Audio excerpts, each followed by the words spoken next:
Hello and welcome to Tech Tips by Norfield. I'm Carl Lewis, Senior Service Technician here at Norfield. In this video, we're going to be adjusting the butt router on an older Magnum.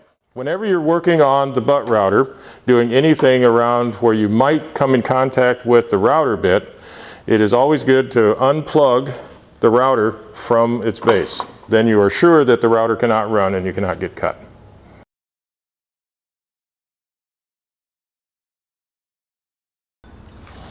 When setting up the butt router, the first thing to check is to see that the butt router is at 90 degrees to the face of the door. So you clamp the door in, make sure that the door is the correct size for the machine is set up for. So you've got the 2 inches between the main bar and the top of the door. Bring the butt router down, set it on there, take a square, set it in there, and sight across the top of the square to the top of the 5/8 rod to see if it's perpendicular to the face of the door. As you can see, this machine is not set up correctly. It's higher here at the front and it's lower at the back. So we'll need to raise the back of the router. On the back of the butt router, there are 3 rollers that run on the tram rail. The top roller sits on the top of the tram rail and it adjusts the height of the back of the router. The 2 lower rollers that run on the bottom need to be set with a little bit of clearance, and they're only there to keep it from falling off the tram rail. They should not be tight against the bottom of the tram rail. In this case, we're going to raise the back of the router because the front of it is too high. So we're going to have to move this roller down in its slotted hole. In order to do that, we're going to have to take these rollers first and move them down out of the way so that we have clearance. So we're going to use a 5/16 Allen wrench in the head of the bolt and a 9/16 end wrench to loosen the nut. And we can slide that down in the slotted hole. The roller on the top, you can't get to the front of the bolt, so there's a slot in the end of the bolt. Hold the bolt with a screwdriver and loosen the nut. Don't necessarily want to loosen that all the way up, so we want to be able to hold this up, push that bolt down in the slot.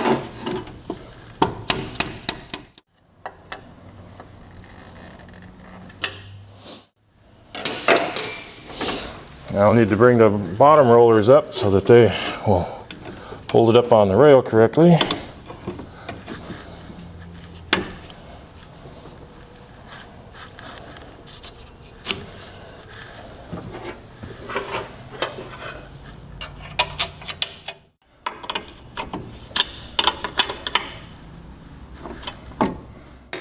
So after we've adjusted the top roller in the back, we can see that the slide rod is reasonably parallel with the square on the face of the door.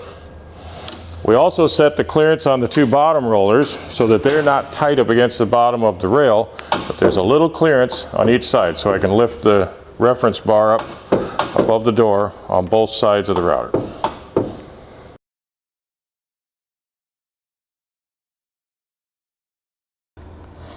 All right, to set the centering of the router side to side, we'll lower it onto the door, clamp the router in, cut a mortise, and then without unclamping it, we're going to look to see that the edges of the mortise line up with the scribe lines in the reference bar that were scribed at the factory. There's one on that side and one on this side. They should both line up with the mortise. If, however, they do not line up with the mortise, or you do not have an actual 3.5 inches from side to side, then we're going to adjust the stop bolts here and the same one on the other side appropriately to line it up with the lines and get our 3.5 inches wide. If the scribe lines do not line up with the mortise on either side, or if the router does not cut an actual 3.5 inch mortise, then we're going to adjust the stop bolts, one on this side and the same bolt on this side where it comes up against the stops on this side, so that it does line up with the scribe lines and we get our 3.5 inch wide mortise. The reference bar is only engraved with 3.5 inch marks, so we need to set the side to side for 3.5 inches. To do a 4-inch mortise, we'll simply raise one of the 1/4 inch stop tabs, and we'll do that on both sides so that the router will go a 1/4 inch further in both directions and cut a 4-inch mortise.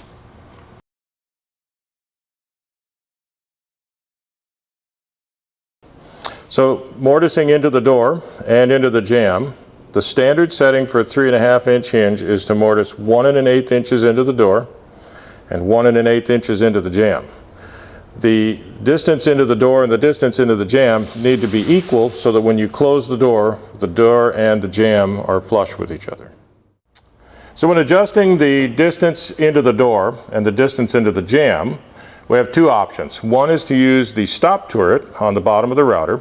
The stop turret, the bolt to the front, will stop against the metal strip on the inside of the door clamp, and the bolt to the back will stop against the door stop on the jamb.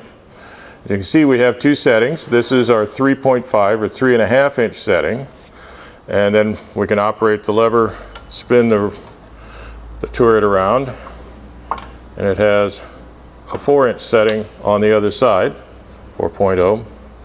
So you set these for your 4-inch mortise and the other side for the 3.5. To adjust the depth of the mortise into the door and the jamb, we're adjusting the turret stop.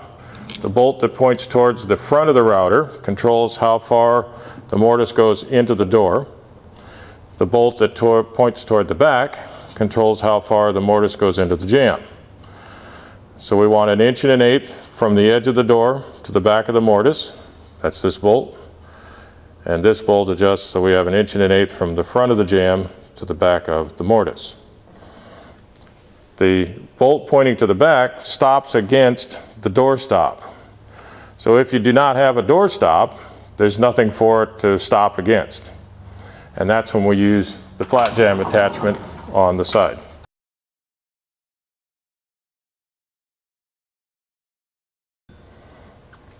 So we have a flat jamb attachment on the side of the router to do the mortise into the jamb when it is a flat jamb and there is no stop.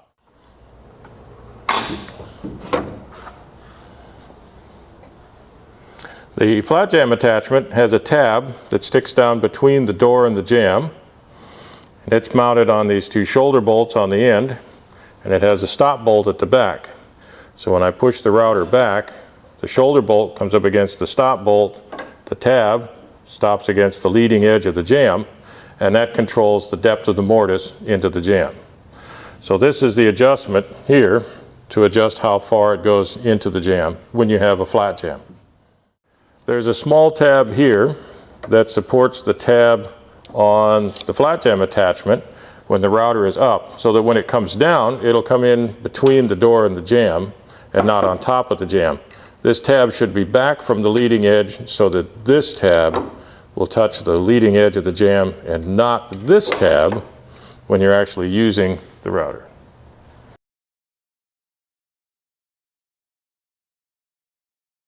This particular machine is set up to do double bevel doors, or doors that are beveled on the hinge side. And it has what we call the double bevel attachment, which are these fittings here at the ends of the pivot bar. To change it from square, like it is now, to 3.5 or 3 degrees, simply lower that down onto the door, push the locks back, and rotate them a 1/4 turn. And then we can take the pivot bar and rotate it up to the upper setting. Reset the locks. Raise the router up. Move the tab on the support bar so that it will raise up and allow us to do mortise at 3.5 degrees. So to set the jamb at 3 degrees also, the double bevel kit comes with 6 jamb riser spacers. These wedges fit on the top of the jamb riser and are locked in with the thumb screw on the side, and then that'll hold the jamb at the same angle as the edge of the door. Of course, to reverse the process, we'll start with the tab on the support bar, move it out of the way, lower the router down. Same procedure. Push the locks back, rotate the bar to the lower setting, and we're back at square.